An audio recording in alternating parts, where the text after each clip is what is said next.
ହେଉଛି ସେହି ସମୟର ଯେବେ ଆମ ଦେଶ ସ୍ୱାଧୀନ ହୋଇନଥିଲା। ବ୍ରିଟିଶ ମାନେ ନିଜର ରହିବା ପାଇଁ ଦେଶର ବହୁତ ଗୁଡ଼ିଏ ଜାଗାରେ ନିଜ ପାଇଁ ବଙ୍ଗଳା ବନାଇ ଦେଇଥିଲେ। ସେହି ବଙ୍ଗଳା ଭିତରୁ ଗୋଟିଏ ବଙ୍ଗଳା ଓଡ଼ିଶାର ପୁରୀ ଜିଲ୍ଲାରେ ଥିଲା। ଲୋକଙ୍କ କହିବା ଅନୁସାରେ ସେହି ବଙ୍ଗଳାରେ ଭୂତ ଦେଖାଯାଉଥିଲା ଏବଂ ସେଠି ବ୍ରିଟିଶ ଅଧିକାରୀମାନେ ରହିବା ପାଇଁ ଡରୁଥିଲେ। ତେବେ ଏହି କଥାର ସତ୍ୟତା ଜାଣିବା ପାଇଁ ସେଠାକୁ ଜର୍ଜ ବୁସ୍, ଯିଏକି ଜଣେ ବ୍ରିଟିଶର ଉଚ୍ଚ ପଦାଧିକାରୀ ଏବଂ ସାହସୀ ବ୍ୟକ୍ତି ଥିଲେ, ସେ ସେଠାକୁ ରହିବା ପାଇଁ ଆସିଲେ।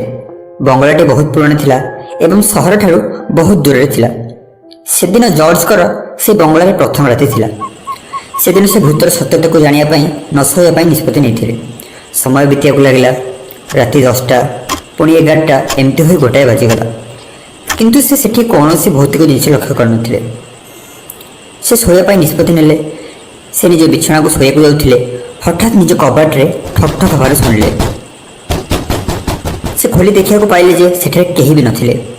ସେ ପୁଣି ଶୋଇବା ପାଇଁ ଆସିଲା ବେଳକୁ ପୂର୍ବପରି ତାଙ୍କ ରୁମ୍ର କବାଟ ଠକ୍ ଠକ୍ ହେବାରେ ଲାଗିଲା। ସେ ଏଥର ବି କବାଟ ଖୋଲିଲା ପରେ କାହାକୁ ପାଇଲା ନାହିଁ। ହଠାତ୍ ତାଙ୍କ ରୁମ୍ର ଲାଇଟ୍ ଦପ୍ ଦପ୍ ହେବାରେ ଲାଗିଲା। ସେ ଜାଣିପାରିଲେ ଯେ କିଛି ଭୌତିକ ଜିନିଷ ତାଙ୍କ ପାଖରେ ଅଛି। ସେ ତୁରନ୍ତ ନିଜ ଖଣ୍ଡାକୁ ହାତରେ ଧରି ପକାଇଲେ ଏବଂ ଜୋରରେ ପଚାରିଲେ, କିଏ ତୁମେ ଏବଂ ମୋ ଠାରୁ କ'ଣ ଚାହୁଁଛ? ଏହା କହିବା ସଙ୍ଗେ ସଙ୍ଗେ ଏକ ଲମ୍ବା ହାତ ସେ ରୁମ୍ର ଝରକା ଦେଇ ଜର୍ଜଙ୍କ ନିକଟକୁ ଆସିଲା। ସେ ବିଳମ୍ବ ନ କରି ନିଜ ଖଣ୍ଡା ଦ୍ୱାରା ସେ ହାତଟିକୁ ହାଣିଦେଲେ। କିଛି କ୍ଷଣ ପରେ ଅନ୍ୟ ଏକ ହାତ ସେହି ଝରକା ଦେଇ ଜର୍ଜଙ୍କ ନିକଟକୁ ଆସିଲା ଏବଂ ସେ ତାହାକୁ ମଧ୍ୟ ହାଣି ଟିକ୍ ଟିକ୍ କରିଥିଲେ। ଏବଂ ଏହାପରେ ହଠାତ୍ ଏକ ବିକଟାଳ ହସ ଶୁଣିବାକୁ ମିଳିଲା ଏବଂ ତାଙ୍କ ଆଗରେ ଏକ ଆତ୍ମା ଆବିର୍ଭାବ ହୋଇଗଲା। ଏହା ଦେଖି ଜର୍ଜ ସ୍ତବ୍ଧ ରହିଗଲେ।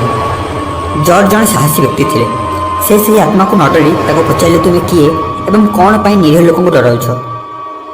ଏହାପରେ ଆତ୍ମାଟି କାନ୍ଦିବାକୁ ଲାଗିଲା ଏବଂ ତା ନିଜ ଦୁଃଖ ବିଷୟରେ ଜର୍ଜଙ୍କୁ କହିଲା।